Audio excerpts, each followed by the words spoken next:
It's really very early morning. So thanks for joining this, I would say the second virtual dialogue on uh, planned relocation.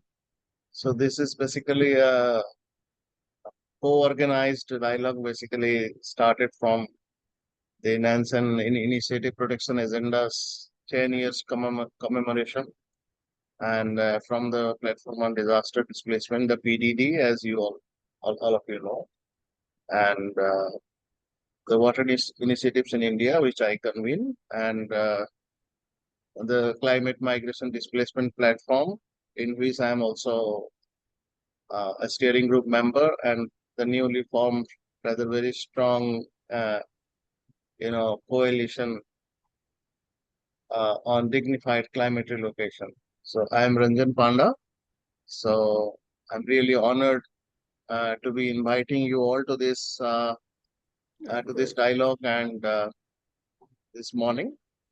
And before we start, I will basically try to, you know, uh, give you some housekeeping remarks so that we are all on the same page and for this dialogue. And we have, to allow ample time for discussion, we have a maximum of 2 hours scheduled for this virtual dialogue. So we have actually uh, thought through this, and it's not sort of a meeting or normal webinar. It's more of a dialogue. So once we hear from some of our experts and people who have committed to this cause for so long, I think we'll go for more discussions. So in between also we can have presentations, and this meeting is recorded and will be made available on the PDD website in a few days. The PDD Secretariat will also provide a summary article. So just for everyone to note, there's one request from us because we really need to know who all are participating, who are with this cause. So please uh, name or rename yourself on the Zoom call so that we know who exactly you are or the organization that you represent, whichever is convenient. But don't leave your name, unrecognized. Like some people could be iPhone 65 or Samsung 10 or something. So please don't leave your names unrecognized on that. So please name yourself properly and correctly so that we also know. Then please, this is another very sincere request. Please mute yourself at all times unless you are being given the floor, unless you are talking or having a role. So whenever you have something to say, you have the chat box to actually say it, and then if you can raise your hands if needed, and then maybe we will let you speak. So depending on which session we are in. So kind of that's what I wanted to say. Now maybe I'll request Eric to please put on the slides for the objectives. So uh, before I go on, I would like to basically tell you on the objectives of today's dialogue. So it's basically an exchange and learn from experiences with planned relocation in the context of disasters and the adverse effects of climate change with a focus on policy strategy development, policy oblique strategy, formulation of tools and guidance and funding instruments. So we are in a region, actually the Asia Pacific is one of the sort of most impacted regions in insofar as climate change is concerned, displacement is concerned, and we already also are having a lot of initiatives in this region. So some of the pioneering initiatives on relocation also happened here only. So we basically thought of discussing these. Then discuss the challenges and opportunities for integrating the protection of human rights throughout, standalone or integrated policies on planned relocation in the context of disasters and climate change. And Third is identify joint regional and national collaboration opportunities for effective and inclusive action involving government officials, civil society actors, affected communities, and other stakeholders. This is one of the most important, I would say, agenda for this meeting, because while PDD has also been having a very strong agenda to work on planned relocation, the other coalition partners here are also working, and all of you are also very much interested. So there is a lot of scope to actually collaborate to find opportunities, and among all the stakeholders. So a lot of governments are also trying, and there be a lot of civil society are working, other coalitions and others are working. So I think one of the agenda that we thought while planning this virtual dialogue was to foster more collaborations, and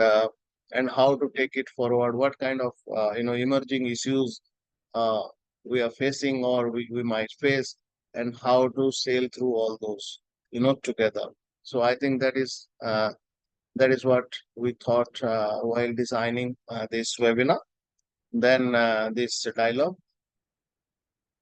But before proceeding uh, uh, to the speakers for this dialogue, I would like, because we all have been working on planned relocation. We have been thinking through. We have been collaborating in different ways. But then we thought that we should be on one page on the kind of definition that we think that planned relocation should be looked at.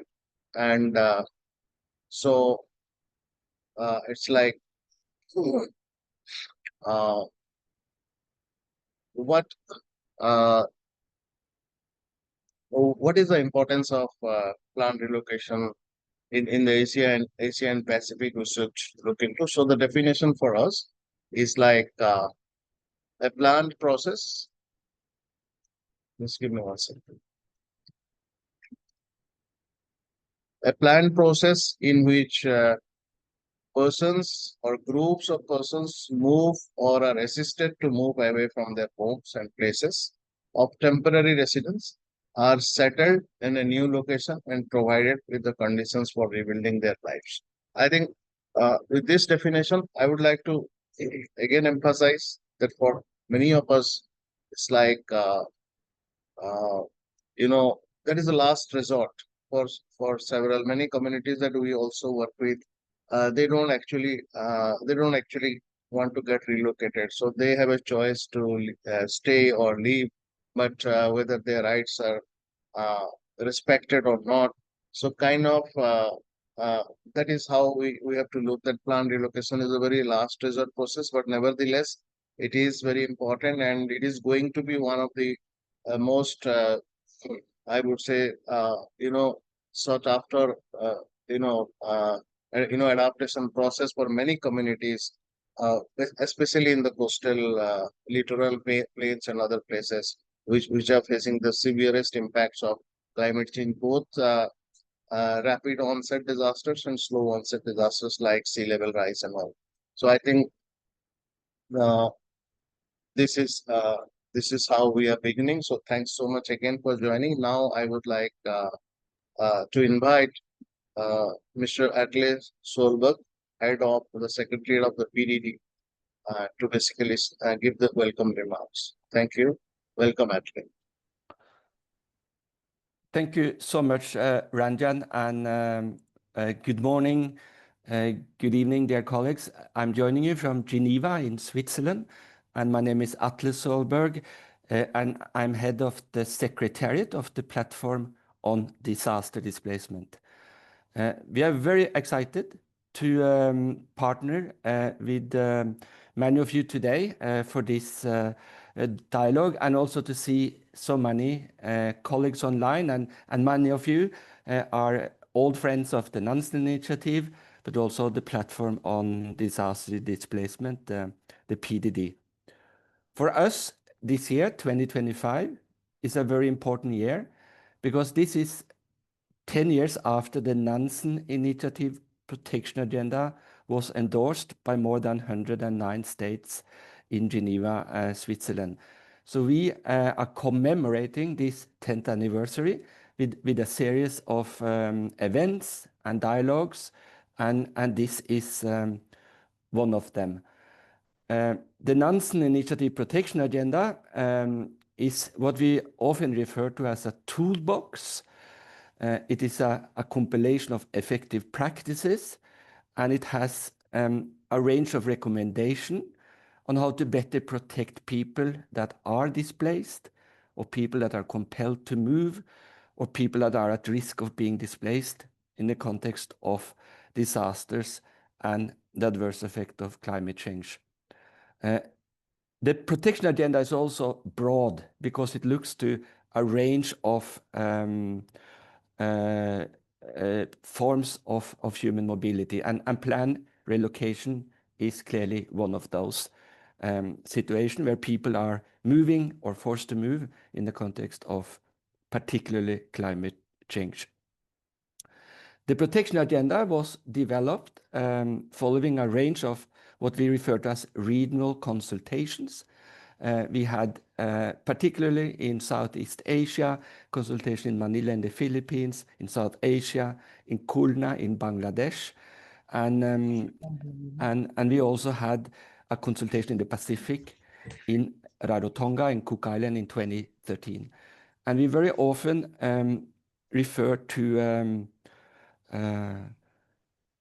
the consultation in the Pacific in May 2013 as kickstarting the consultative process of the Nansen Initiative. And the conversation we had in May 2013 was very important for our understanding and our learning, and also in relation to the issue of planned relocation. I even see two colleagues that were with us in May 2013, Jane McAdam and Espen Rønneberg. So I'm very excited to see the two of you here today. I wanted to mention this because the issue of planned relocation was center stage in that consultation.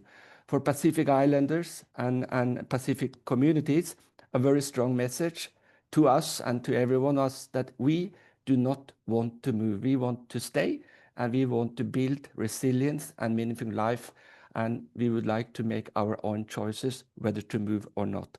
So I think the point you made, Ranjan, on planned relocation being a measure of last resort, we cannot emphasize strong enough. But sometimes we are in a situation where it is unavoidable to start to think about and also to start to plan for planned relocation. So planned relocation is a form that can be used to manage risk, avoid displacement, but also as a measure to find solution. So we are very excited that we are able to bring so many great colleagues with us today to have this conversation on planned relocation. And I invite everyone to think about how can we learn from the past, because there has been mistake when it comes to planned relocation, but we also have effective practices that we can learn from. How can we overcome challenges of today? And also maybe more depressingly, how can we plan for the future? Because we are in a situation where the planet is warming. We seem unable to combat climate change. So we also need to plan for a future which is much more complicated and complex, also when it comes to human mobility. So before I hand back to you, Ranjan, I wanted to thank the partners to this event, the Water Initiative. It was very much Ranjan and the Water Initiative that proposed this dialogue. So again, Ranjan, thank you for being a friend of the PDD and for bringing us together to this. The Climate Migration and Displacement Platform, CMDP, we had an event yesterday where also translation was supported by CMDP. And the Coalition on Dignified Climate Relocation. And we have Erika Bauer that has been a driving force in establishing the coalition with us today. And finally, the Special Rapporteur on the human rights of internally displaced person, Paula Gaviria. And very good to see you today again, Paula. You were with us yesterday in the Americas and the Africa-Europe dialogue. And thank you so much also for your support to the work of the PDD and the leadership you have shown in thinking about how to make sure planned relocation is safe, dignified, and based on human rights principles. So thank you, colleagues. I will be listening very eagerly and very excited to see so many friends joining us today. Thank you so much, Atle, for that welcome and the details on how PDD has been championing the cause of planned relocation. And it's great to commemorate the 10th year of Nansen Initiative of Protection Agenda. And now it's my privilege to welcome Ms. Paula Gaviria, Special Rapporteur on, Rapporteur on the Human Rights of IDPs. And she will be basically presenting key messages from a report, the Human Rights Council. And we heard her yesterday during the Americas, Europe and Africa session that we also organized, and it was really great. So before I proceed, I think I would like to say that we are in a region like, especially just if you consider the Indo-Pacific, then we are actually experiencing, the one of the harshest impacts of climate change, as we all know. I was just having some information, and it says between 1970 and 2022, we basically averaged only the Indo-Pacific averaged nearly 10 climate-related disasters a month, causing thousands of fatalities and billions in losses. And some estimates say that by 2050, as many as 89 million people could be displaced, with 80% of them, directly impacted. So we are definitely in a very difficult region, and we need a lot of planned relocation, anyways. Even though I said it's last resort, but a lot of these challenges will come in our way. So I would request Paula to please give us a perspective, and given that planned relocation will become, increasingly inevitable as a last resort in the face of disasters and climate change. How can basically governments and other stakeholders ensure that these processes are human rights based and foster resilience and long-term protection for affected communities? Uh, uh, we would uh, we would like to listen to Paula. Anybody has a question or reaction, you please either give in the chat or raise your hands. So we'll come back to you at the right time. Thank you so much. Paula, it's up to you, and thanks again for being with us this morning. No, thank you, Ranjan. And for me, it's still the same day. So you speak about yesterday, for me, it's still today. So I'm happy and very, very happy to see many of you twice in the same day. It's an honor to take part of this important discussion, and also that you are convening us with the other initiatives, with the Water Initiative, Ranjan, and yes, you made me remind me of how crises bring also opportunities, how this difficulties that the Asia and Pacific have encountered has made all the efforts and all the reactions that you have had to all this that has happened to you, a driving force that has inspired us and that keeps inspiring us, as Atle remembered from the Pacific consultations for the building up of the Nansen initiative. So thank you so much. I also wanted to recognize all those that are here today and the ones that are not here, but have been doing all this work for all these years that have brought us to this point today.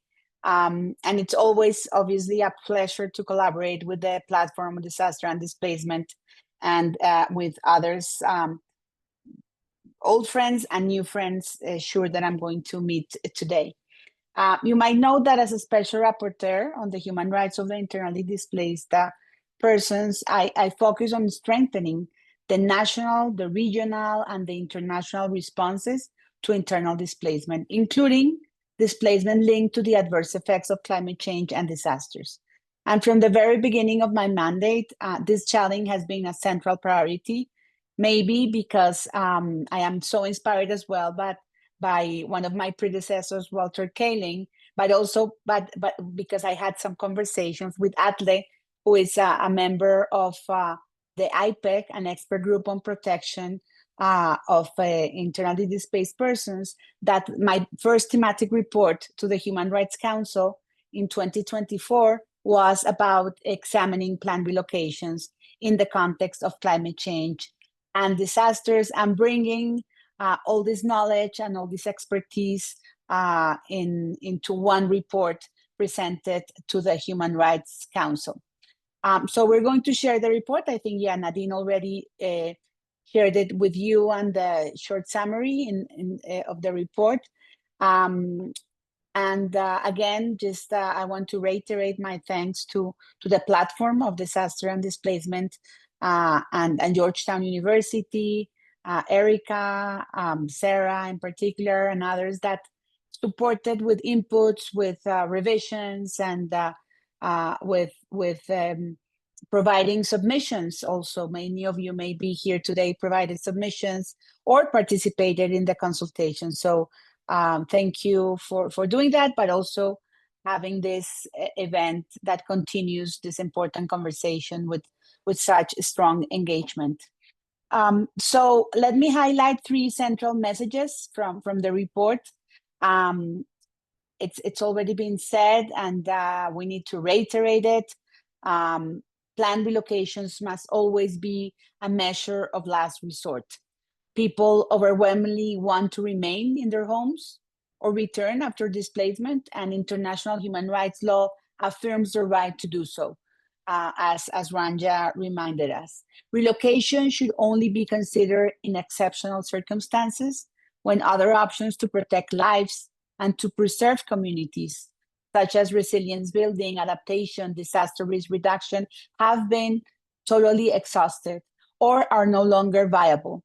And states, therefore, have a responsibility to invest in early warning systems, in anticipatory action, in risk reduction, and in climate adaptation and mitigation to help communities remain where they whenever possible, whenever possible. Still, for some, as Ranjan reminded us as well, low-lying coastal areas and small islands, developing states, relocation may be unfortunately the only feasible option.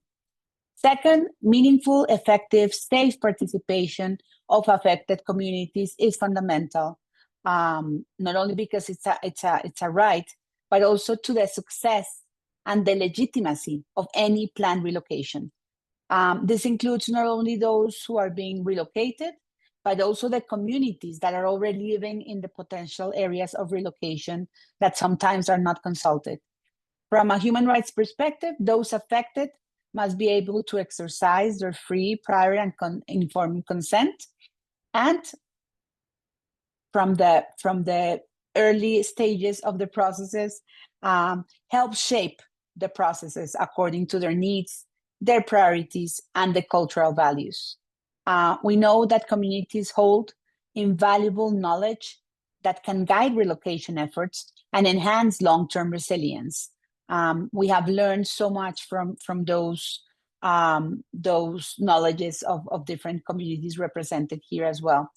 But yet, despite this certainty, participation is too often inadequate or reduced to tokenistic consultations, just checking the box, that fail to respect the agency and the rights of affected people. Third, planned relocations are complex and can carry serious human rights risks if they are not properly designed and implemented. Relocated communities also can face insecure land tenure, unsafe environments, lack access to essential services, and livelihoods may be disrupted, especially for indigenous peoples whose identities, cultures, and spiritual practices are deeply connected to their lands. We also saw in the report that governance failures remain common, with many relocation processes affected by delays, years. I just visited the Gunayala community in Panama, They've been in this process for 20 years at least, and many others that are close to you as well. Limited accountability, insufficient financial resources, and also when processes have resources, they have resources only in the initial phases, not sustained over time, which is very important for the process to be successful.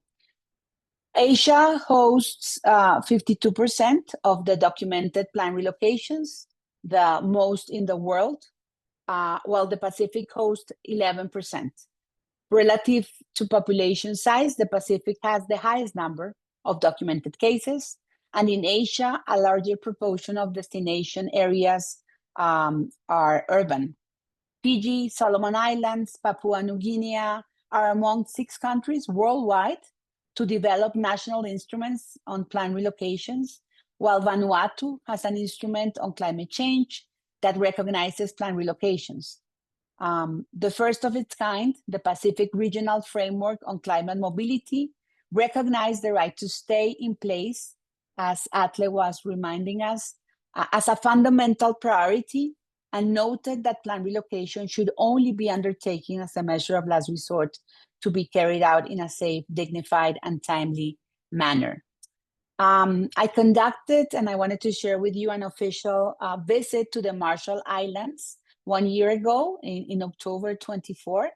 And as you know, the Marshall Islands faces a triple displacement crisis over decades, from nuclear testing, military use of land, and the adverse effects of climate change. And those relocated that I spoke to faced starvation, disasters, loss of livelihoods, culture, identity. And today, the Marshallese face existential climate threats, despite contributing minimally to global emissions, as we all know. And it suffers increasing displacements from storms, from floods, from droughts, from rising sea levels that could render much of the country unlivable by the end of the century. And notably, the Marshall Islands was the first nation to submit a national determined contribution under the Paris Agreement, and has developed a national climate strategy and adaptation plan, like is the case of many of the countries that you work with or are represented here today.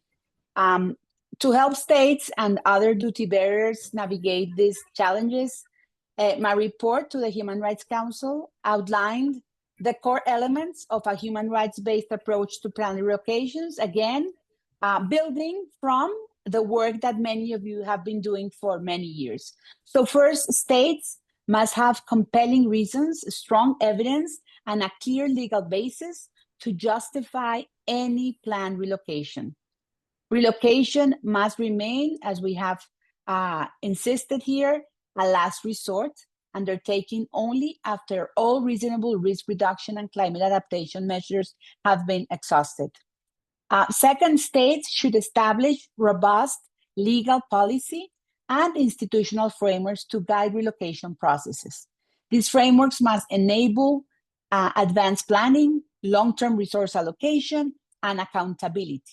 And they must include at least comprehensive risk and vulnerability assessments, meaningful participation and consultation mechanisms, access to justice, effective remedies, monitoring, evaluation systems, and investment in capacity building on human rights standards. Third, relocation must respect the fundamental human rights, including the rights to self-determination, cultural identity, and control over land and resources. Indigenous peoples in particular must be meaningfully involved in decision-making processes through free, prior, and informed consent, consistent with the UN Declaration of the Rights of Indigenous Peoples. The agency, resilience, aspirations of affected persons must be at the center of all decisions. Fourth, planned relocations must aim not merely to move people from risk, but to ensure durable solutions. And in the report, we state that this requires improving or at least restoring living standards, ensuring access to essential services and livelihoods, preventing discrimination based on relocation status, respecting freedom of movement, and preserving family unit, social cohesion, and cultural continuity. Since the publication of my report last June 2024, we celebrated the decision of the International Court of Justice that reaffirmed that states must recognize displaced persons not only as victims of environmental harm, but as rights holders. This is very important for all the work that we do. And they must have access to justice, reparations, including restitution, compensation, and measures of satisfaction, such as apologies, public acknowledgements. So these legal and policy developments are encouraging, and many of the ones that we might hear from you today, which is also the purpose of this conversation. But we now must translate all these intentions as policy and legal instruments are into action. What is at stake is in planned relocations is not only the humanitarian protection, it's not saving lives, but the dignity, the identity, and the future of millions of people. So we must put affected communities at the center of decision-making, ensure their participation, guarantee their access to justice, and uphold the right to shape their own future. And we all share the feeling that Atle was presenting at the beginning. There is no time to lose.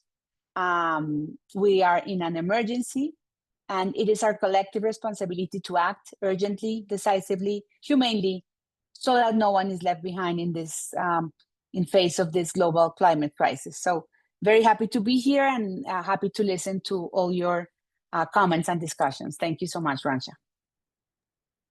Thanks so much, Paula. That's a great presentation. I think what I take away from this is we really don't have time to lose. So and no relocation can be perfect anyway, but all these approaches must be applied.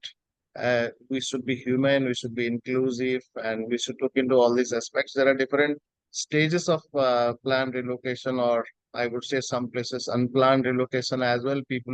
People's own driven relocations in many places we work. So so a lot of efforts are on, as we can see from Paula's report.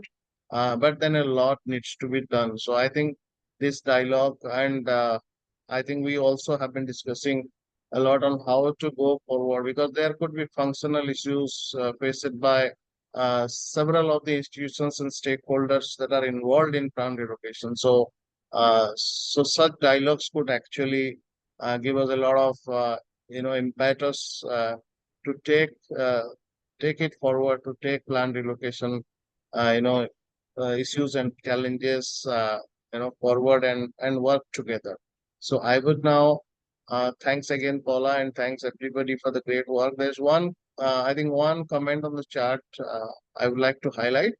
In Fiji and across the Pacific, planned relocation must be more than a physical move. It must be a pathway to protection, resilience, and dignity. So SCF advocates all this. So I think that's really very important. And as it carries on from what Paula also said, it should be child sensitive, inclusive, anchored in human rights approaches. I think everybody here is on the same page, and then all this inclusivity, equitable distribution of resources and rights should all be part of planned relocation processes. So thanks again, Paula, for this great presentation, and especially for being with us. So not yesterday, but today, twice today. So great. Thanks again. So yeah. So now I invite my colleague at PDD, Naka, or Naka Bolo, regional advisor to PDD. So he will be basically talking about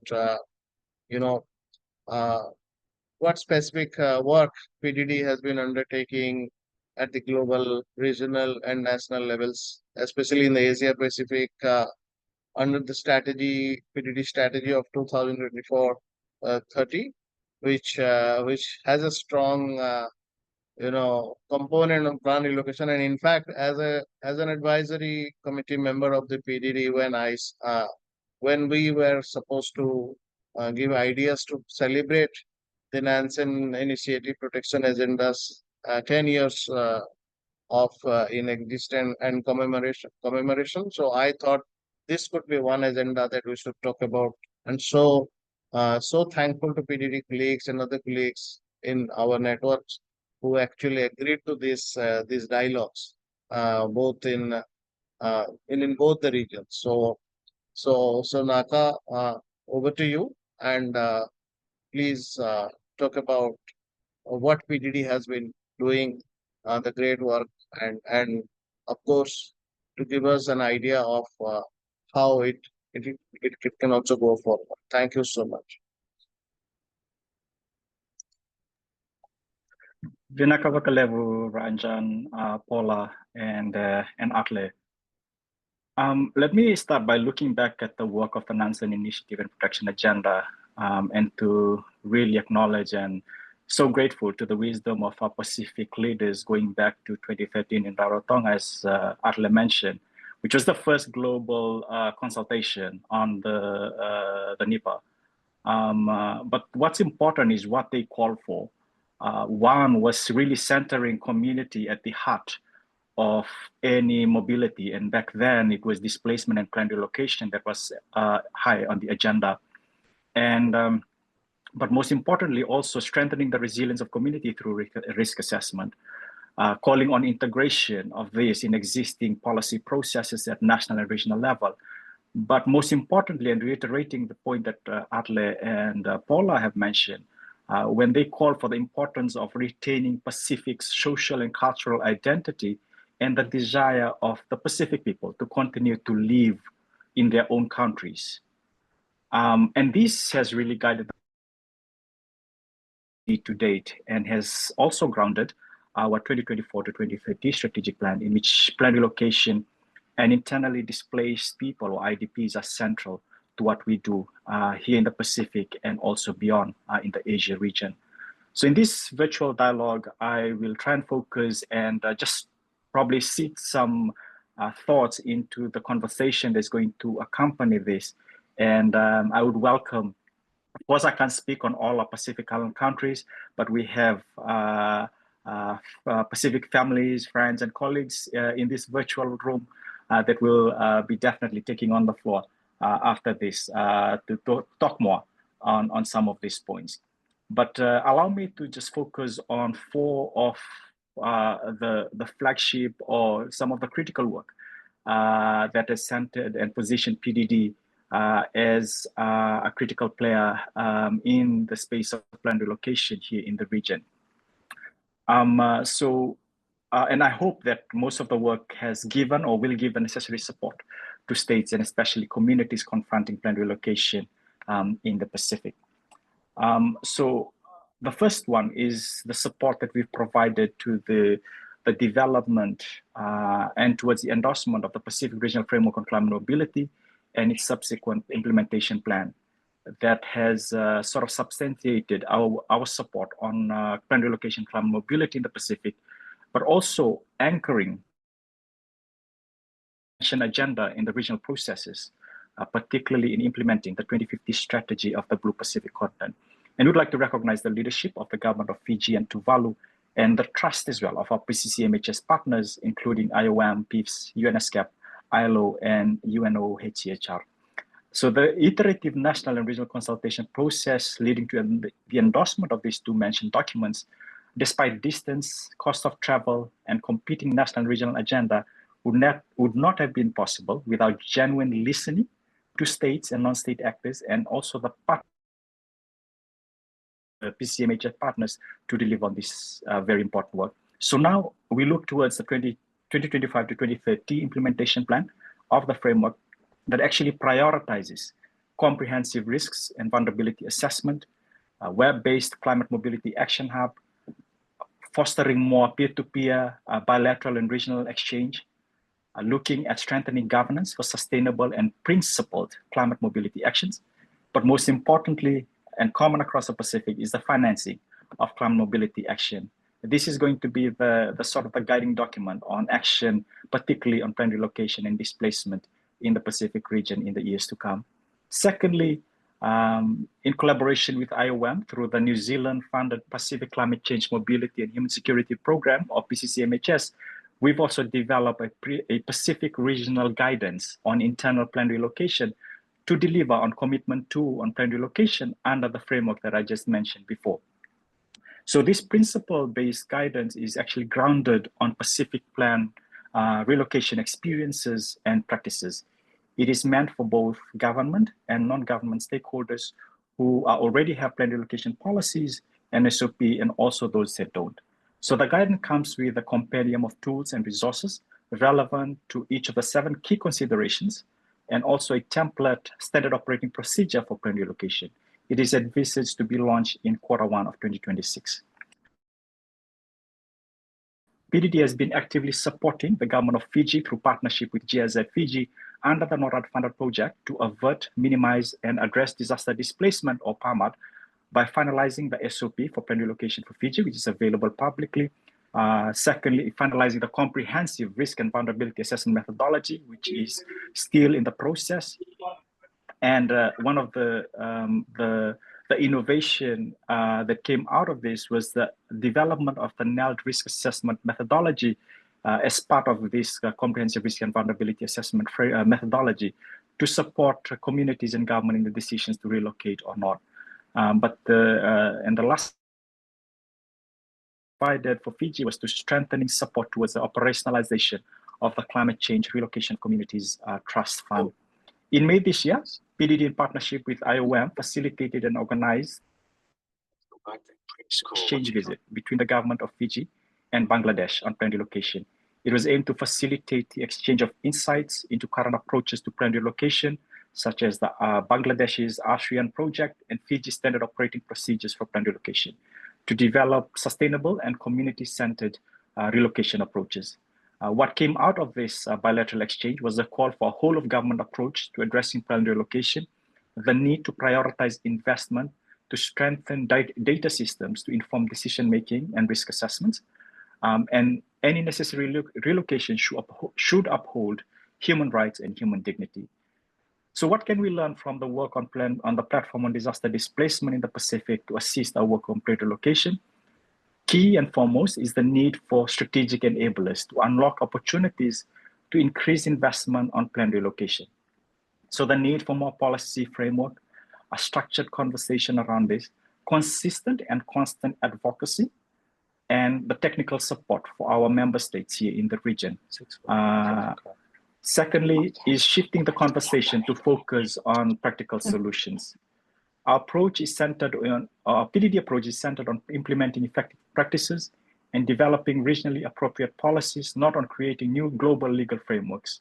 We facilitate knowledge sharing on what works, from humanitarian to integrating mobility into development and adaptation planning. And finally, underscoring partnership as the modus operandi.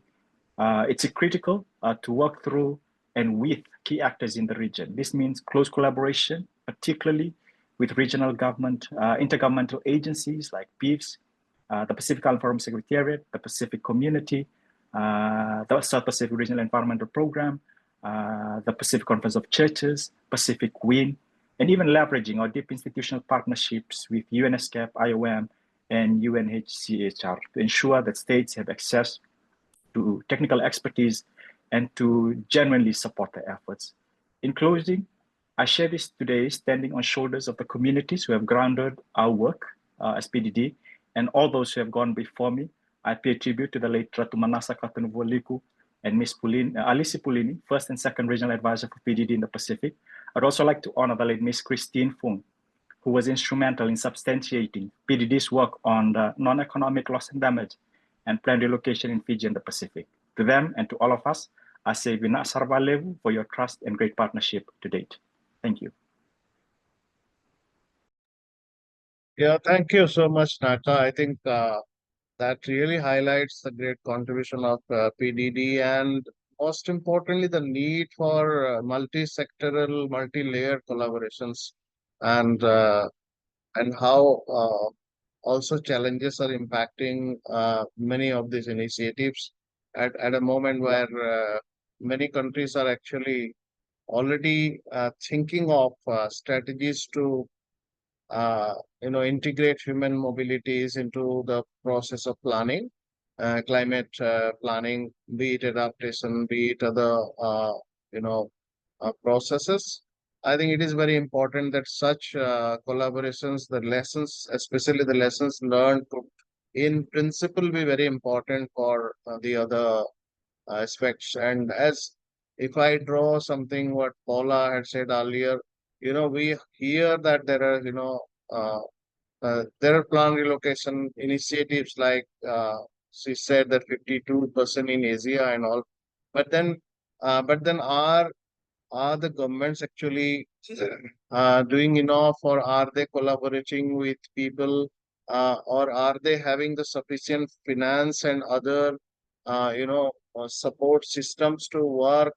And also, are there regional and national sort of perspectives and plans building around this in an effective way? Or in many cases, as Paula was also trying to say, just tick marking people's participation, and whether recognizing indigenous knowledge and traditional practices into the systems of plan relocation governance. I think all these are very important key aspects, and there has been a comment on the chart from a colleague from Disability Migration Network ASEAN, that accessing, like, it goes to the inclusivity, the challenges as well. Are people with disabilities or similar more vulnerable communities are actually being integrated into the process of plan relocation and other sort of processes are very important. So what we now move on to would be basically a general an open discussion. To discuss all this, you guys are all have been working with great experiences and all, with all perspectives. So I would like to invite people to discuss, but before that, I think a government representation perspective, discussions from a government representative is very important, and we want to know, because during the planning of this dialogues also, we were thinking how governments are working around this, how, what kind of challenges they are facing, what kind of progresses they have already made, what kind of needs they have, are there sufficient finance available for them, or what are the finance mechanisms? Or even to some extent, we also discussed what is the role of the IFIs in all this. What are they doing in different of their programs in supporting plant relocation initiatives, making them inclusive, the way that we are talking human rights approach, and the whole of government, whole of society approaches. How are they at play? So I think we fortunately, I think, have one government representative at this moment. That's what uh, I know. I can. That's what I've been told is Miss Nina Sikiti. She is manager of the Plant Relocation Unit, Ministry of Maritime and Rural Development and Disaster Management, Government of Fiji. If Miss Nina is around, I think we would like to hear from you about your perspectives on this issue.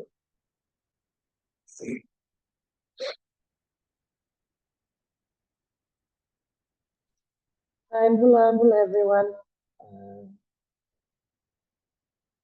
Yeah, we can hear you, Miss Nina. Please, thank you so much. Okay, thank you.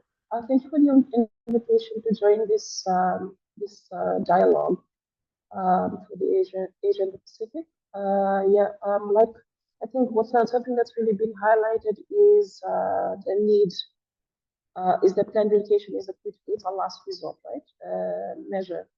And this is the same for Fiji. Nada alluded to it briefly. In terms of land relocation, we have developed the SOP for land relocation that looks at climate vulnerable communities and also integrates those impacted by disasters. So this was through the planned relocation guidelines that we developed, and these align with PG's National Adaptation Plan, the National Determined Contributions, or NDCs, and the climate change policy. It's treating relocation, as Nava said, what we discovered in Bangladesh is the need for a whole of government approach, right? So it's treating relocation as a carefully coordinated government-led process that physically moves at-risk communities away from hazard-prone areas to safer locations, while upholding rights to housing, land, livelihoods, and cultural continuity. We have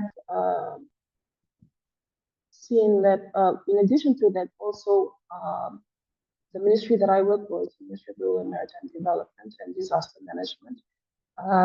We have a strategic development plan that's integrated disaster risk reduction, climate adaptation, and development strategies, focusing on building resilient rural and maritime communities. This ministry is seen as the lead, according to the legal mandate, is the lead implementing agency for land relocation projects in Fiji. And I think the work that went into the development of the SOP really focused on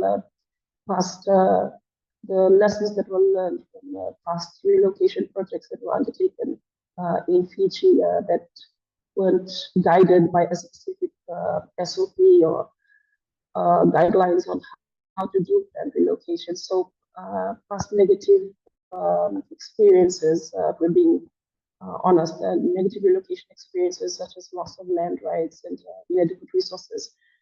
This through the development of these SOPs that we now work with, they're trying to actively address these issues by promoting sustaining community resilience. Is this the only door going in? I was lost. Yeah, well. Sorry, Miss Rina. I think some mics are on, so I request everybody to please switch up your mics if you're not talking. Thanks so much. Yeah, sorry. So just going back to what I was saying, we're trying to actively promote free, prior, informed consent, and also sustaining community resilience through promoting through assisting with sustainable livelihoods, post-relocation exercises, sorry, and also promoting cultural heritage.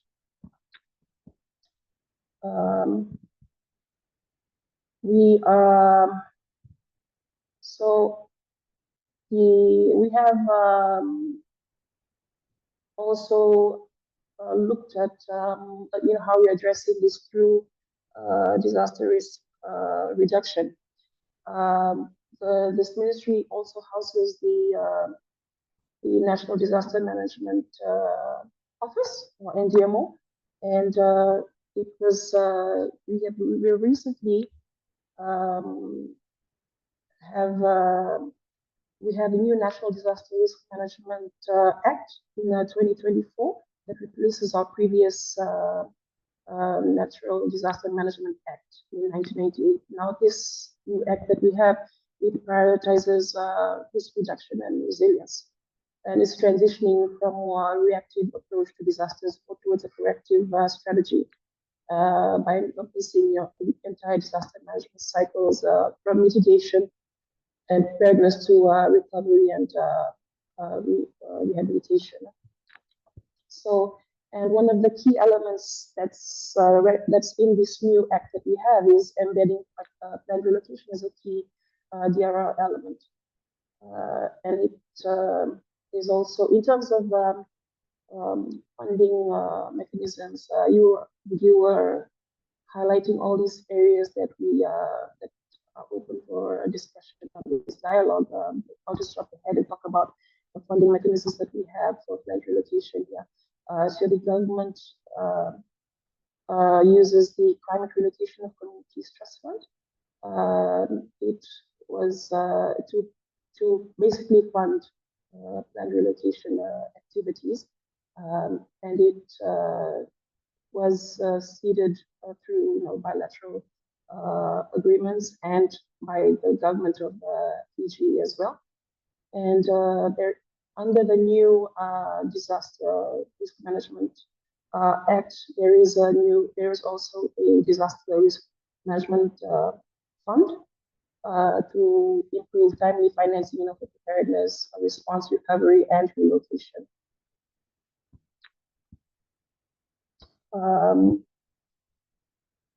I think I'll keep it there I'll keep it at that for now. Otherwise, I'll just be starting everybody's clear off. But if there are any questions or that anyone has for me, I'm happy to answer. Yeah, thank you so much, Ms. Rina. That's really good to understand how interrelated your efforts are. How you have been talking about how to actually integrate all those in your Disaster Management Act, as well as other issues that you have been facing, and the bilateral how important it is also to go into bilateral and other maybe multilateral agreements sometime. But staying in India and working on this, something that we always have been sort of looking up to is like we feel that Fiji has been one of the like most impacted, as well as one of the pioneers in looking into uh, you know even mobility and plant relocation aspects. And great to hear from you. Maybe if colleagues have questions, they can please raise their hands or put those in the chat box. I would request Ms. Lina to please stay with us and others also. So we will definitely continue the discussion if there are questions.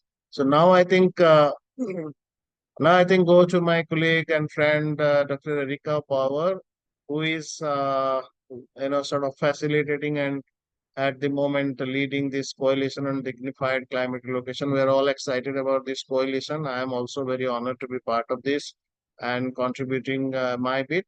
So maybe Erika would like to talk more about the coalition and her perspectives on planned relocation. Thanks. And I want to thank again Erika for being a very strong part and uh, support for these dialogues, along with our colleagues at PDD and CMDP and uh, the Special Rapporteur.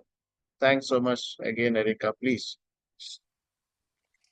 Thanks, Ranjan.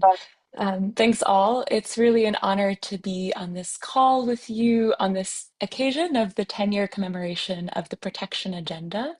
My name is Erica Bauer, and I've been fortunate enough to work with many of you and to be in this broader PDD family since the Nansen Initiative. Today, I lead research and advocacy at Human Rights Watch, and I'm thrilled to share a little bit about a new initiative that we've helped to catalyze this past year, the Coalition on Dignified Climate Relocation. The origin story is that many relocating communities that we or our partners in academia and other NGOs have worked with describe to us this feeling of being alone, as though they were the first community to ever face this enormously complex decision of whether to relocate as a last resort and how.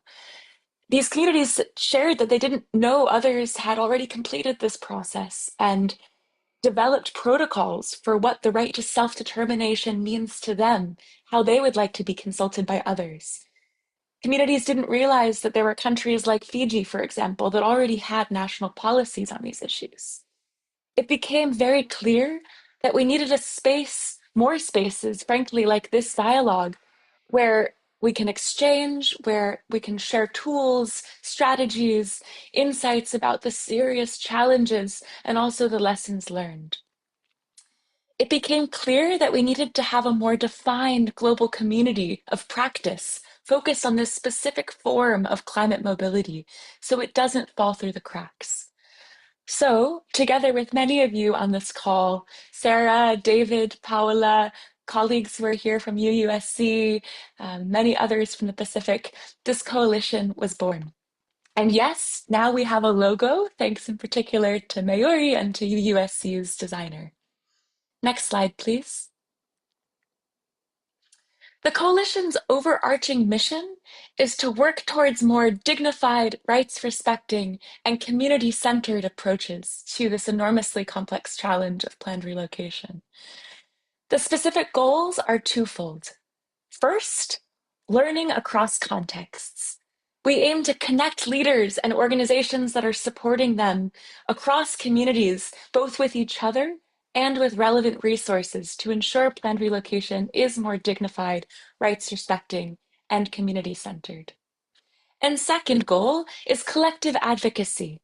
Governments need to develop policies to avoid the limbo that so many communities find themselves in while they're awaiting support to relocate, and to ensure that people's rights are respected at all stages of the process. We've heard from Fiji, also Solomon Islands, and a couple of other governments have already developed policies specifically on this issue. Panama is in the process of developing one. The coalition exists to share the backstories of how these policies were developed and to advocate for the participation of relocating community members with lived experience to participate in these policy development processes. We've heard from Paula, we've heard from Ranjan. There's already global guidance documents on what human rights principles are at stake in these planned relocation contexts. We don't necessarily need new compilations of principles. What we need now is a forum for collective action and to support relocating communities. Next slide, please. So far, we've had an in-person convening in New York City, over 40 community leaders from relocating communities and their supporters, folks from NGOs, from civil society, from different academic institutions and international organizations, gathered and participated in a 2-day launch of this coalition, strategizing and planning. And then we've had virtual calls in the month of July and working group calls focused on knowledge exchange and knowledge production in the month of August. Moving forwards, our next calls are at the end of this month. And everyone who shares these goals of working towards more rights-respecting, dignified, and climate and community-centered approaches is more than welcome to join. Please imagine yourself in this photograph. I'll share a link in the chat in just a moment. Our calls are much like these dialogues. There is one focused on the Americas, Europe, and Africa, and one that's at a time zone better suited for colleagues from the Asia-Pacific region. More information forthcoming if you fill out this form. We hope you'll join and continue to be part of these critical discussions, and happy to answer any questions, and really so thrilled to be one of the co-organizers of these dialogues and to be a part of these really important discussions. Thank you so much. Thanks. Thanks so much, Erica, for highlighting about the coalition. And we request everybody, whoever aligns with the goals and wants to work on planned relocation, to join it, as Erica has already said. And now I would request Dr. David, a colleague and friend again from the UNU, to talk about the funding futures study. I think it was just uploaded yesterday on the website. So, Dr. David. Yes, thank you, Ranjan. Thank you all for being here. My name is David Durand-Delacre. I'm senior researcher at the United Nations University in Bonn. And yes, so I'm here today to speak about a piece that was just published on the PDD website, as Ranjan has mentioned yesterday. We'll share the link in the chat so that you can read the results on funding for planned relocation. So I'll say a few words about the motivation for the report, highlight maybe a couple of key findings, and explain where we think we need to go next with this aspect of the relocation conversation. So The report is based on 34 cases of planned relocation that were identified in the prior leaving place restoring home study that Erica had worked on, among others. We in that previous report, there were no detailed or specific information about the financial or funding aspects of the relocations covered. So we were interested to find out because in general, there is a lack of detail on this aspect. We looked at all of these case studies and we investigated or tried to find out wherever possible what the source of the money was, how that money was distributed, through which mechanism, whether that was loans or grants or some other approach, such as some relocations depend, for example, on remittances or the funds of the communities themselves and their social networks. Then we looked also at who received the money, how and decided to use it, who was deciding, and finally what it was used for. So I won't give sort of detailed results on all of these aspects. You can find all of this information in the reports that Sarah has just shared a link to in the chat. Thank you, Sarah.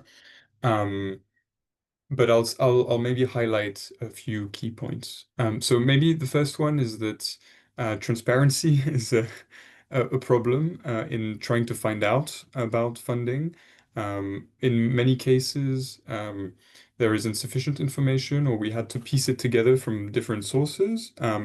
Someone this morning for me as well asked why this was the case, so I'll just say here that a lot of the documentation that contains this information is often planning documentation that's not necessarily made available, or at least not easily accessible.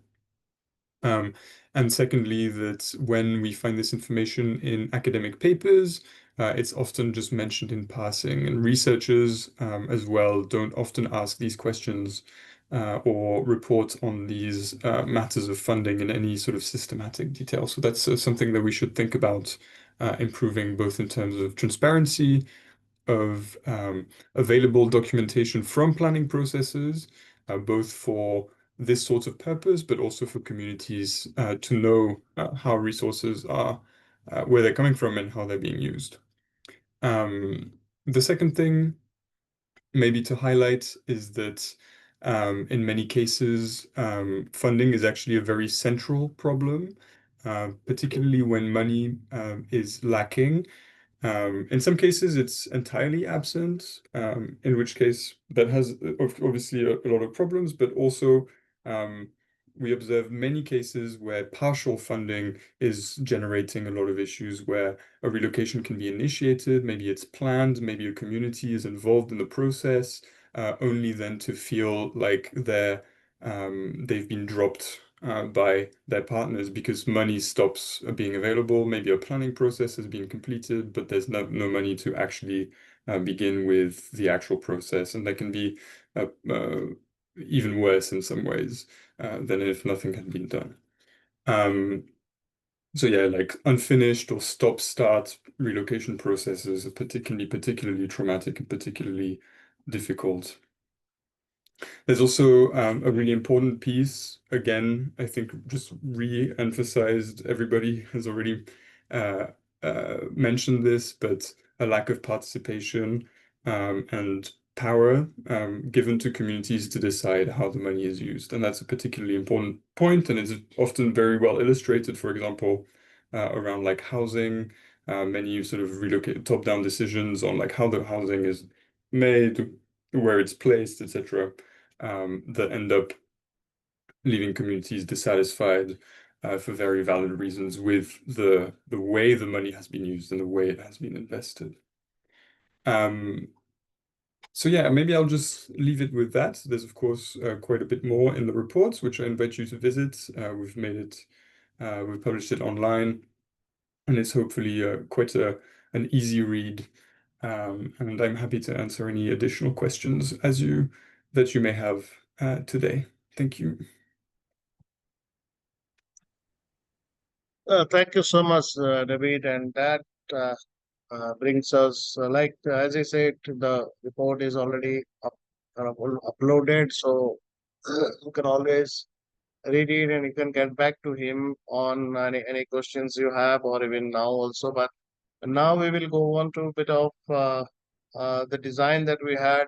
We wanted some more time. We wanted basically to have this 2 hour long dialogue so that we have all these perspectives with us, and then we can have a good amount of discussion. So because all of you are already having a lot of experiences, all of knowledge, and have been working with directly with communities or on research or on advocacy, and so we would like, because uh, as I said, one of the objectives is also to keep on keep this dialogue on. It's not that it's a one-off event that we are organizing.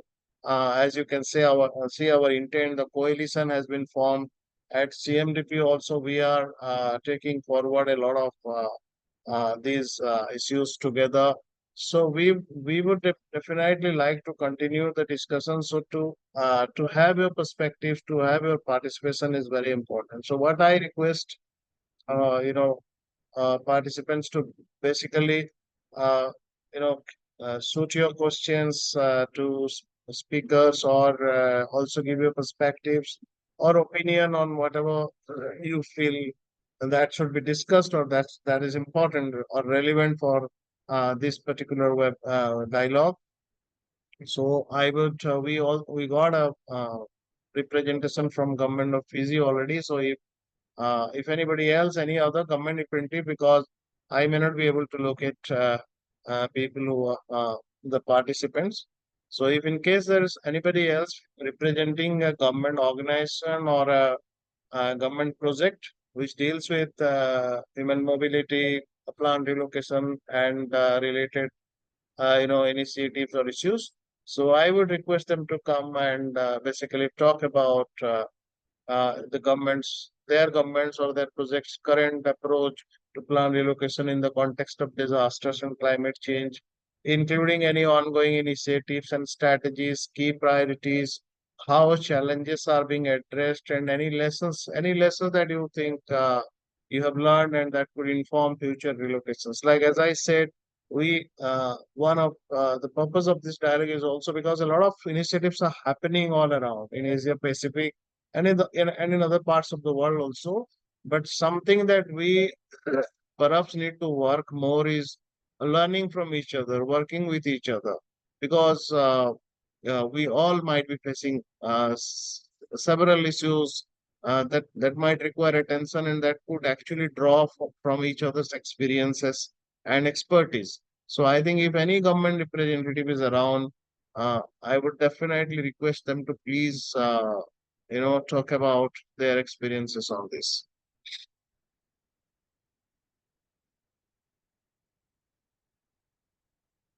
So you can just raise your hand and take the floor.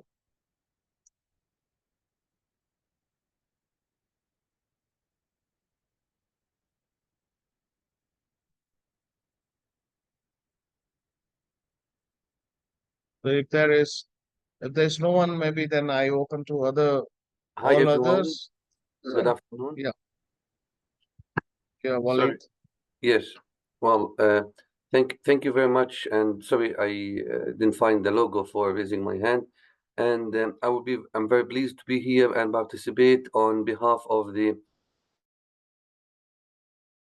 Palestinian government, on behalf of the Ministry of Local Government, and be part of this important talks and dialogues, which is actually interesting for us for the case of Palestine.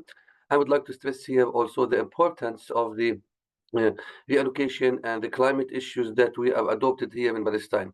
As you all know, that displaced people are either due to the political challenges that we have within Palestine is affected and totally affected the people and citizens from place to place, which is totally indirectly affected the climate issues and the reallocation. At the meantime, we are actually trying to do our best with the local local authorities, such as the role of the municipalities. Here in Palestine, we have the national level and the local level, whom are totally integrated and totally having a full complementary support for the benefit of the citizens. The role of the municipality is important, and here also we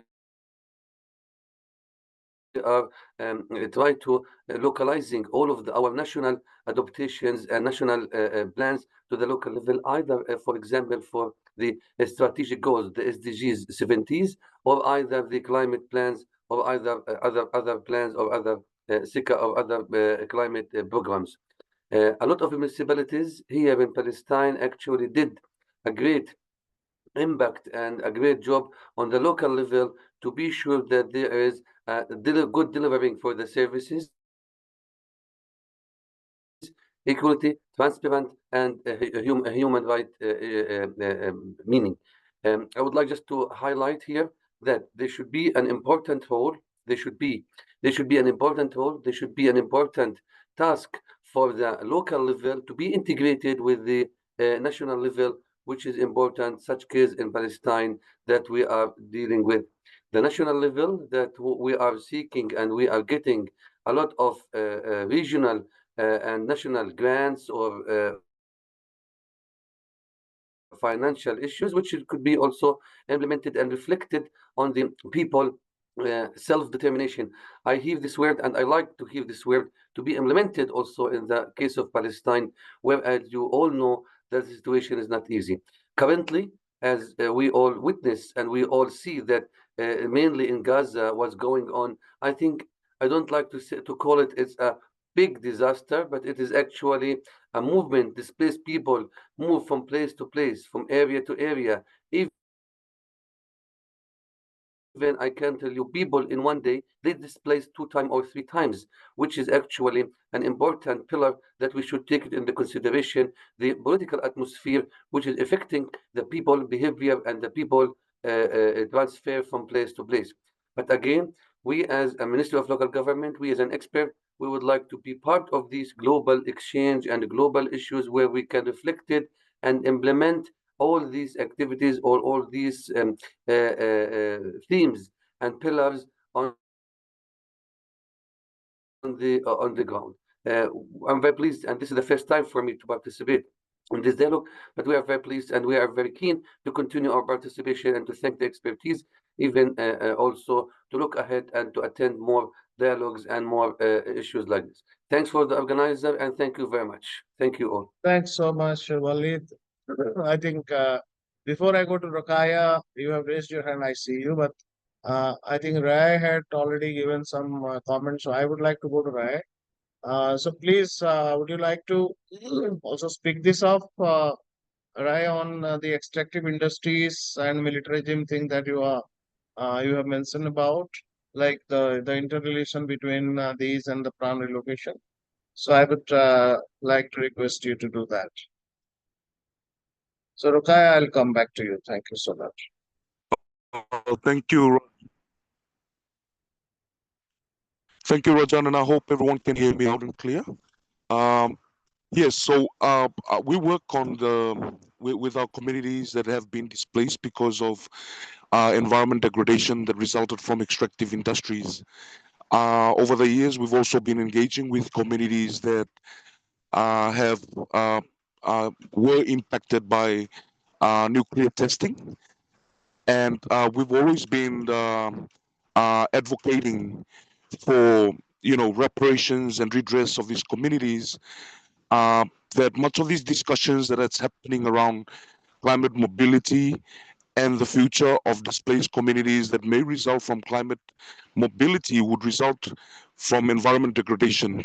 And we felt that because of the experiences that we go through as community practitioners that work with already displaced communities that left forcefully from the ancestral homeland was because of environment degradation that resulted from, mining, land mining, terrestrial mining, and for that, layers of human rights challenges continue to persist in these communities. And we personally, as a community of displaced communities resulting from environment degradation, whether it's by militarism, nuclear testing, or extractive industries. We feel that there needs to be some historical injustices that are resulted from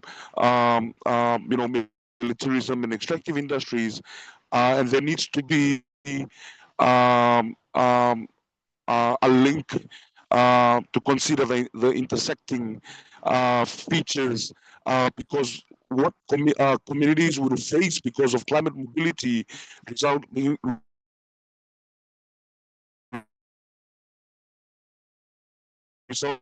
from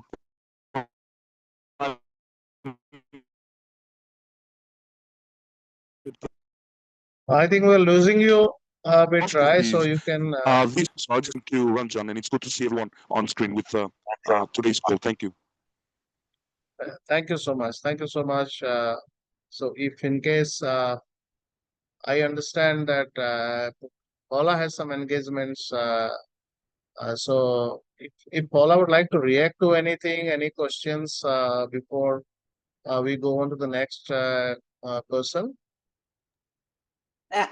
No, Ranja, thank you. I don't have an engagement. I have an engagement with my sleeping time. Okay. because Sorry. because tomorrow I have to wake up very early.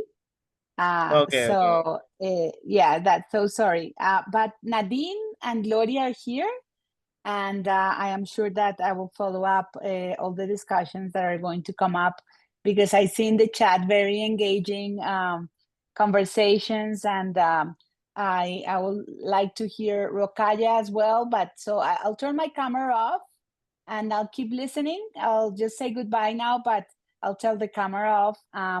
And just to thank everyone again. Just wanted to recognize all the path that you have opened for others.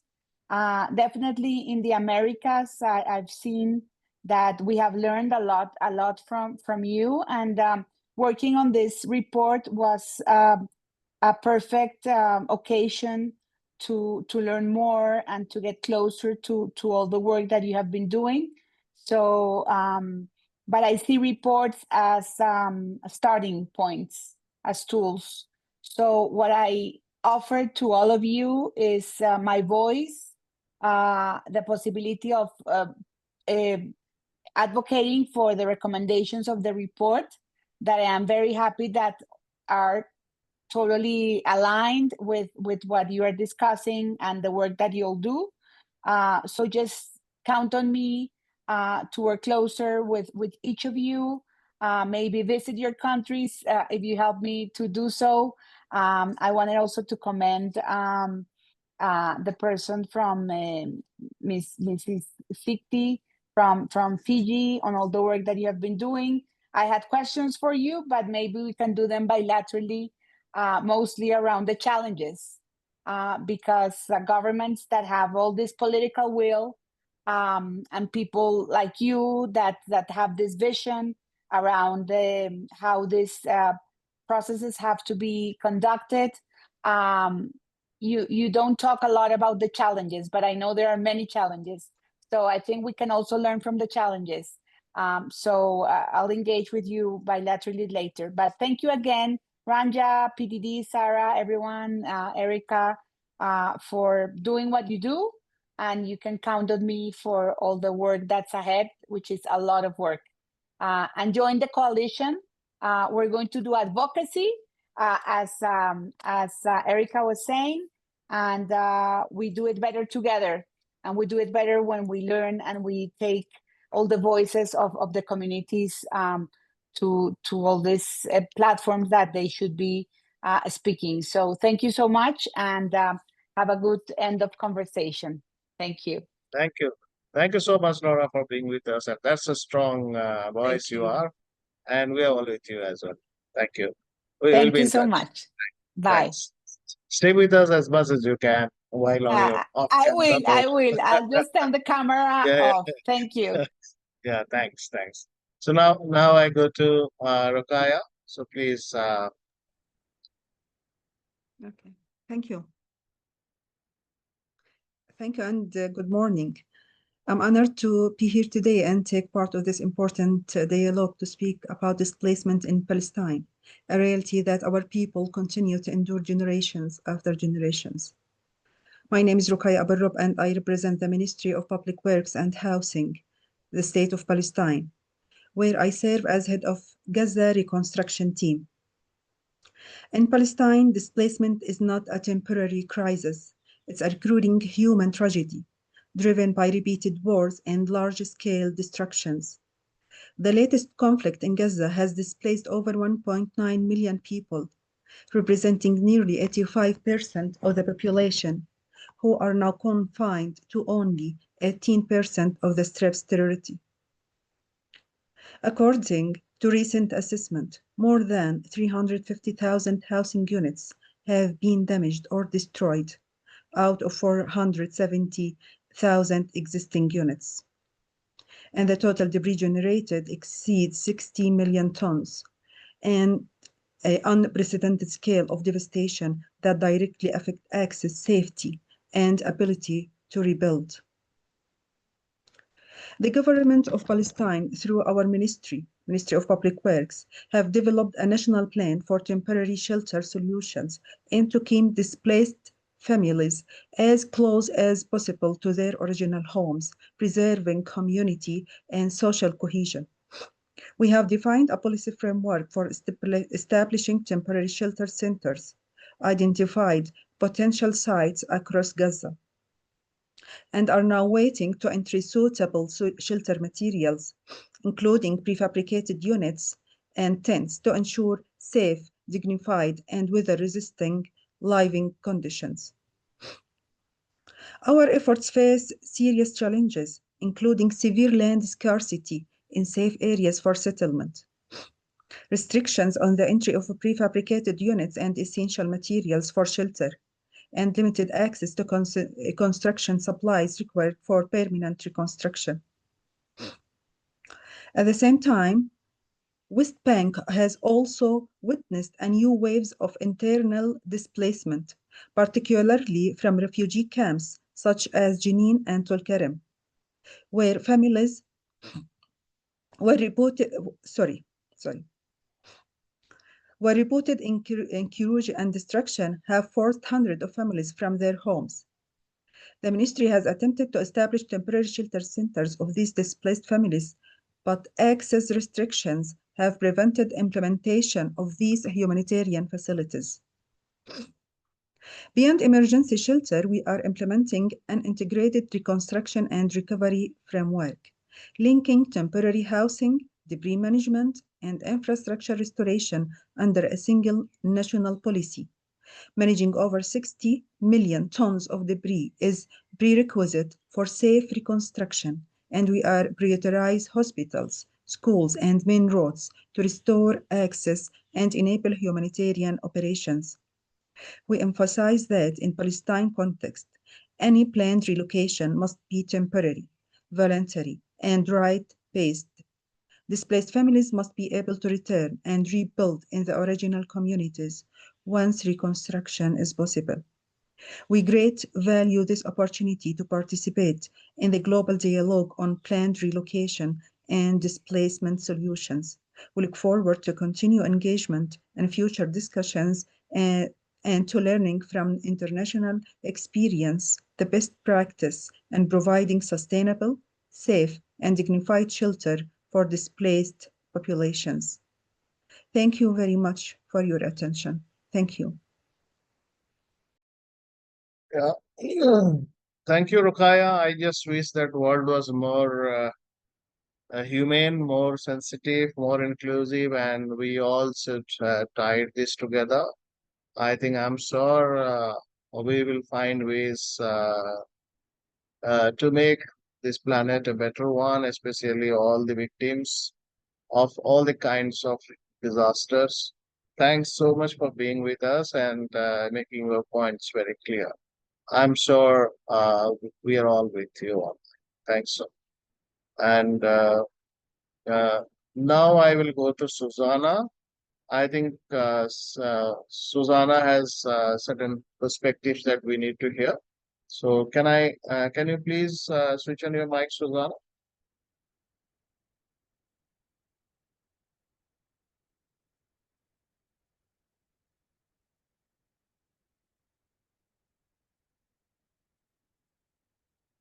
Susanna?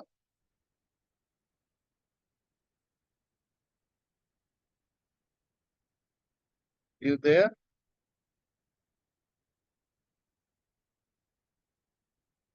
Okay. If maybe Susanna is not hearing me at the moment, if in case anybody can message her, please.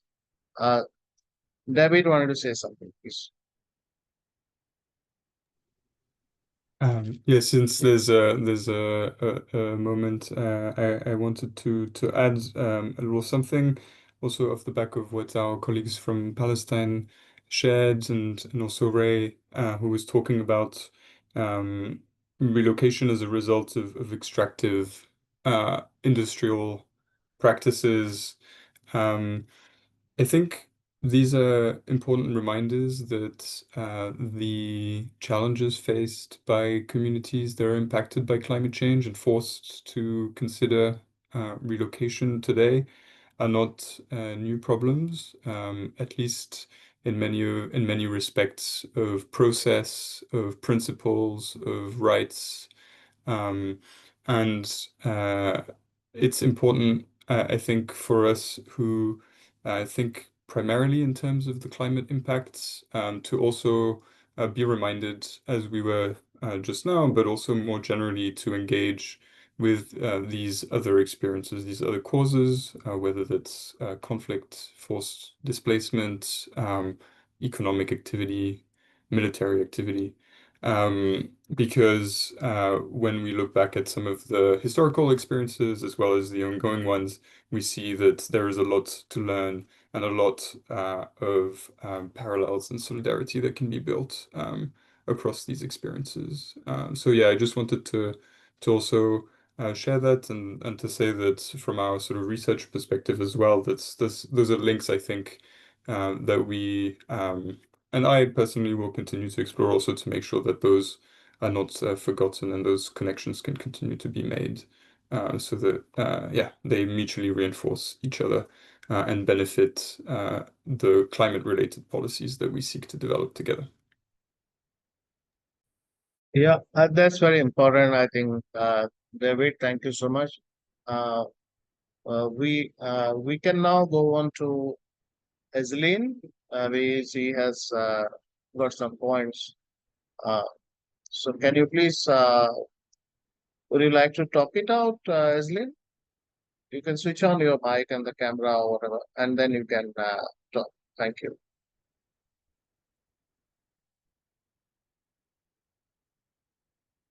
Aislinn Garabeti, or if I am pronouncing you right?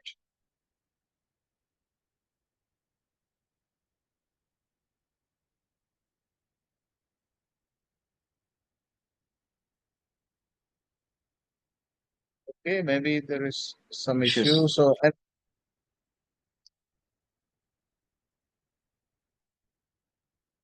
anyway, the floor is open. If in case anyone wants to add something to the discussion, or have some new perspectives, or have some initiatives to share about some challenges, or something that you want this coalition, this group should actually take up, or we can take up in the coalition and future dialogues and all. So you are most welcome, please. I Anyone? think I would also, thank you very much, Manjana. My name is Makile Singada. I'm New Zealand-born Tongan, but I'm also, I was involved in the cultural arts performance for UNDRR this year, and it was a great honor to be able to represent Tonga in regards to the volcanic eruption that happened in Hunga Bay. But also I want to be able to look at where, because I'm also part of the clergy for the Methodist Church, and studying theology, but also Indigenous and liberation theology, involved in the as a housing activist, but also human rights activist, because of the gentrification that's been going on here in Aotearoa and then also our local neighborhoods, and a lot of the families that's been affected by it and the displacement it's caused because of the policies of the government and the privatization of the housing policy here in Aotearoa. And I'm wanting to sort of like discuss, and I know that we're going to be talking about a lot of displacement, but also migration as well. And where is it that we can particularly implement in regards to families that are being displaced, but also where is it where we can draw the line with gentrification? When governments are pushing such policies and pushing such dehumanizing ways to be able to get rid of low-income families that are trying to make ends meet, but more so with the gathering of communities and having these talks and community sessions that people are able to have their voices heard without being silenced. Because of course, when you're standing up and voicing the people's concerns, and because they're being pushed out of their local communities, and it's still happening, it's just not as front as it used to be. But people are concerned at this time, and how are families supposed to cope when the displacements and also land banking and the privatization is still going on, and how it affects immigrants and people. But I mean, I'm putting it out there because it's very important. Just as it's important in my homeland back in Tonga of Hungaha Bay, the volcanic eruption, but I'm also trying to also see, when people and families are being displaced, whether it be climate change, climate injustice, what are policies or implementations or ways that we can work together and correlate together to be able to see people housed, in their lands, their homelands, without having to be displaced, but also having them have their voices heard.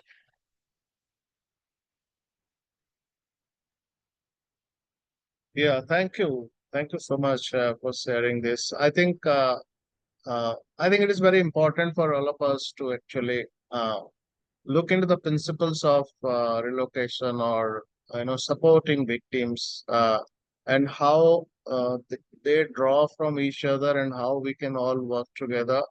Especially the something that we keep on hearing in this in this work every time is the intersection between sort of development, extraction, and also climate change, and where to, you know, but I think at the end of it, it's the local government or local stakeholders who have the responsibility, in a sense, to be with the victims or be with the people who are uh, who are working with them, and for all of us, from all across the world, from all the stakeholders, it's like they should be supportive.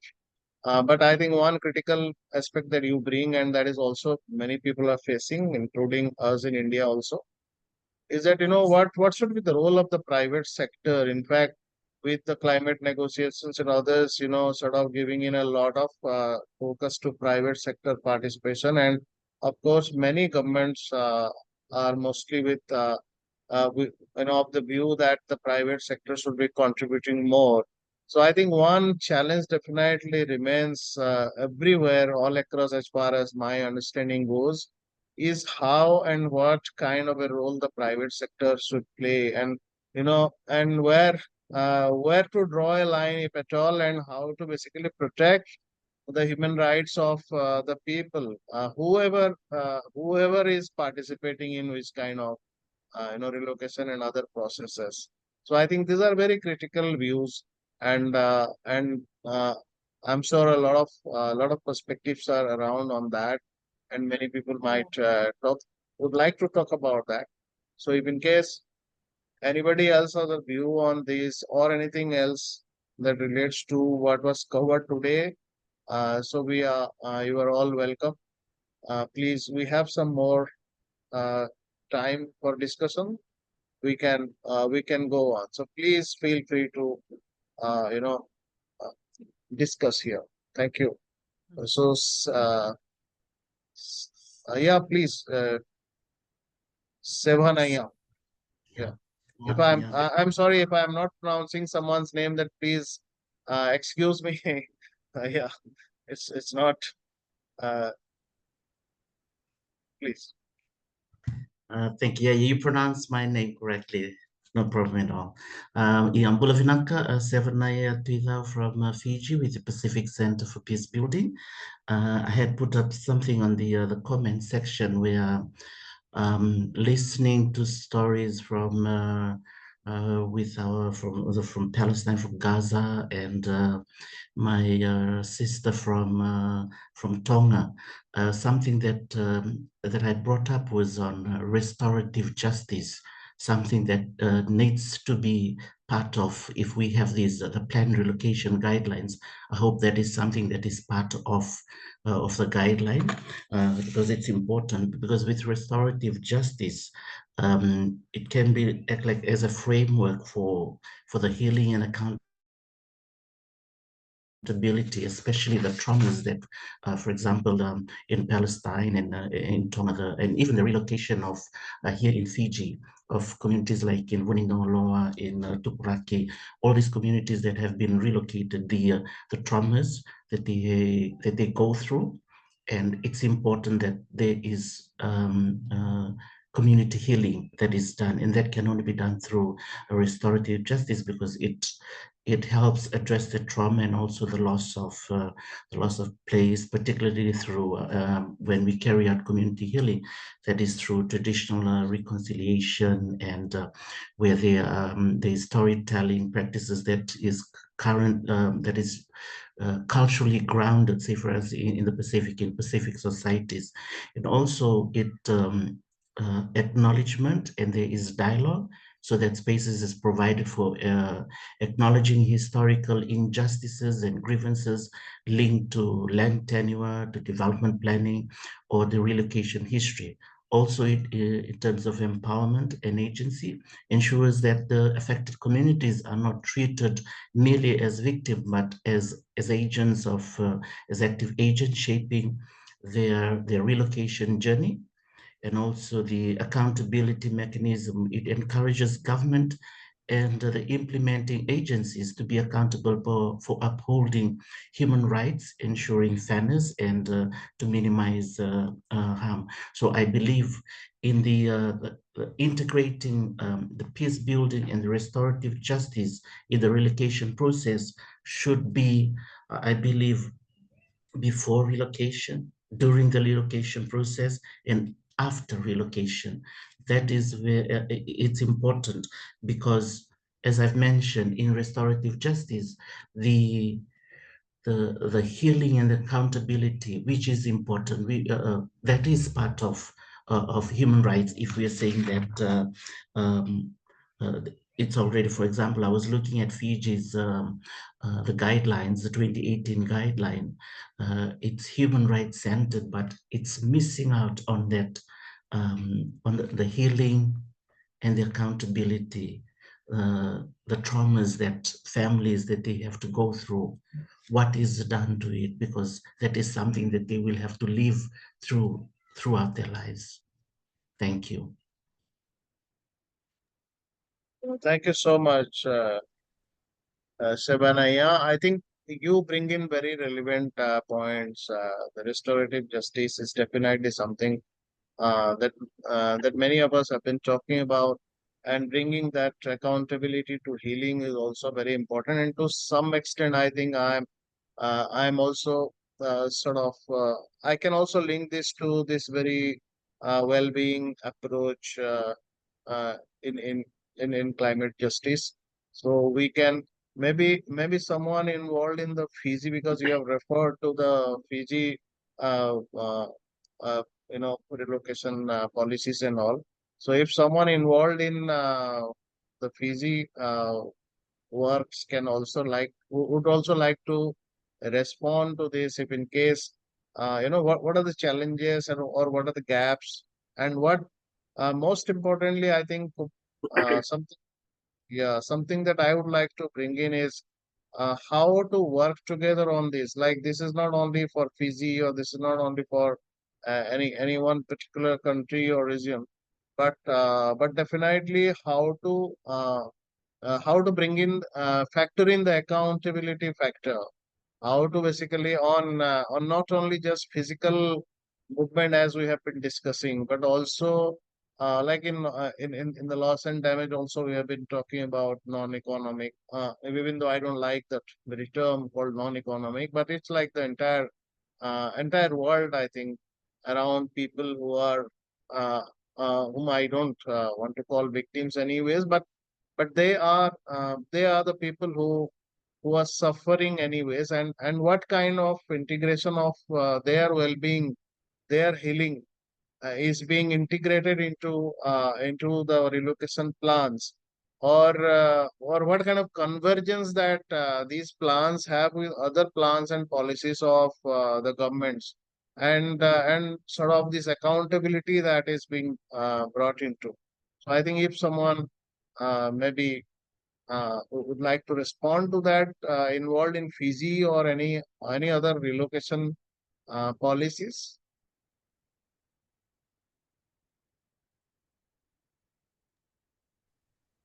Well, if you may allow me, Ranjan, Walid again, because I didn't find the logo of the raising the hand. If there is no one wanted to, well, I would like to recall here that the point that you highlighted, the role of the private sector. Yes, I think the private sector is important and will have an essential role during the recovery or reconciliation of any kind of displacement, and we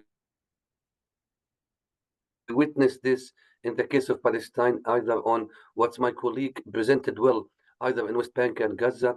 Yes, we find and we know that there is a big role for the private sector, either for offering the lands or offering the equipment, which is can also sharing the social integration among people.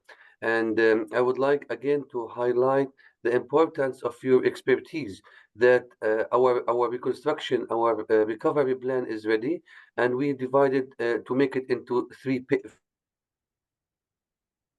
phases. The first will be on the relief. The current situation will be under the relief circumstances. Then it will be under the recovery. The recovery will be also the place where displaced people will at least go back home, and then we have to provide them the services, and then we go for the reconstruction and the development of the areas or the place which is totally affected. Again, the current situation insists that we all, and I would like to take this opportunity from this plant or this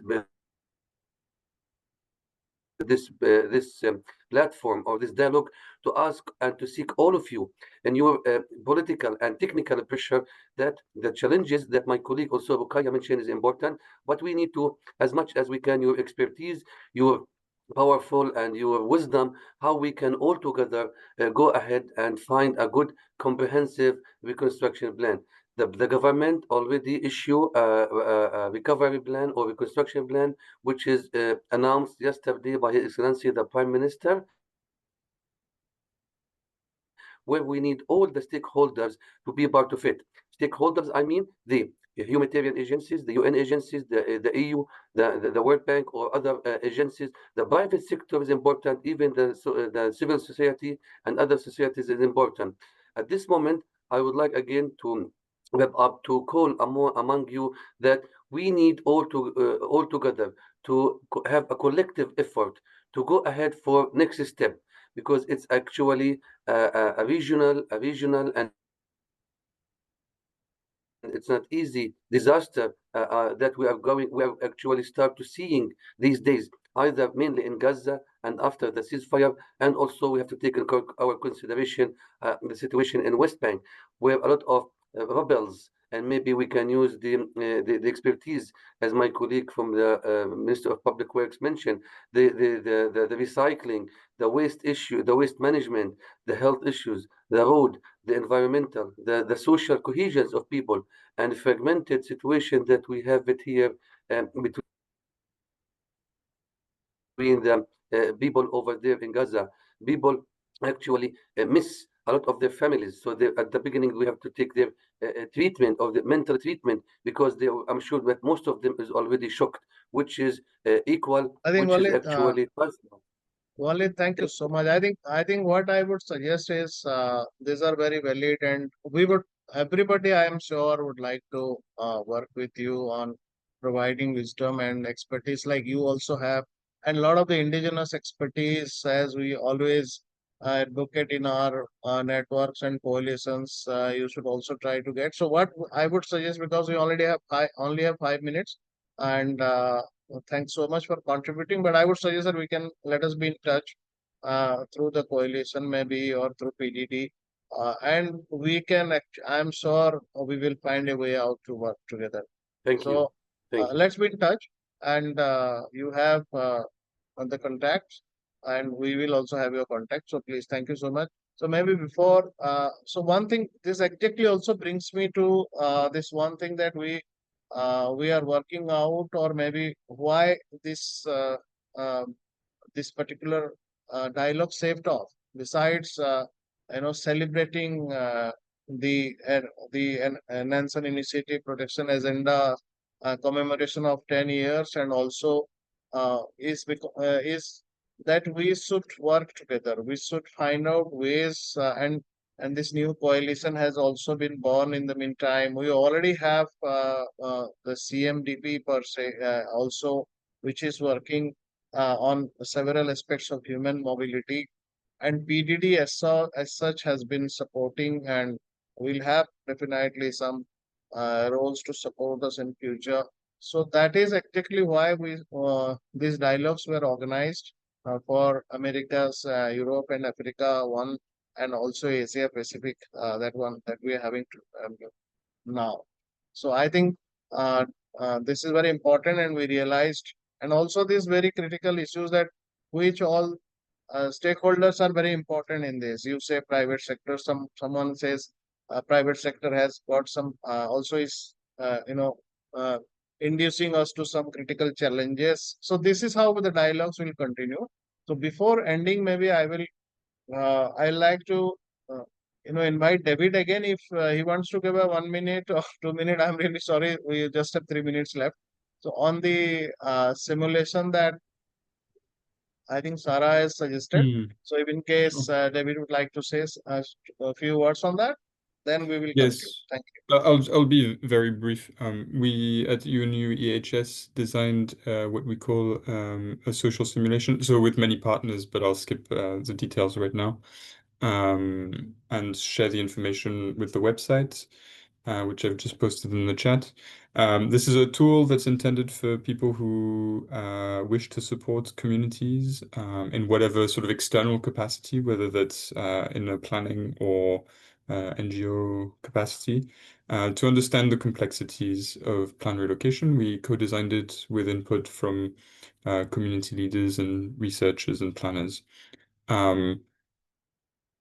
It's a little too short to explain it in any detail, but I will make sure and maybe coordinate with colleagues from PDD that you receive an invitation, which will probably go out tomorrow, for upcoming short webinars in which with my colleague we will present the simulation in some more detail. And these will also be recorded, so we can share more information very soon in the next, so tomorrow and in the next week, about this tool, which can be the basis for some productive conversations and workshops about relocation. I'll just leave it there for now. Yeah, thank you, David. So I'm sure definitely information will be shared, and we will all work together on that. So I don't have much more to say at the moment. I think I have tried to utilize the space in between to give some of my perspective. So this is the end of the session, and I just wanted to thank everybody to be here. For some, it has been like very early morning. Colleagues from Geneva, Atle, Sarah, Eric, and other colleagues. Really grateful that you woke up this morning to be part of this, and thanks everybody else who could join. And as we have said, the recordings will be available, and so we'll be there always. And final word is our intention was never to be just to organize an one-off event. We are all committed people, all of you. So we will continue to work together on this. And a huge shout out to my colleagues and friends, Sarah, Erika, Nadine, and Evelyn, and all at CMDP, PDD, the coalition, and uh, the SR office for the great support that you provided for organizing this. And thanks all for your patience and for your contributions. And great salute to all of you for the work. Let's keep, this dialogue on. Thank you and bye-bye. Anything else? Thank you very much. Yeah. Thank you, Ranjan.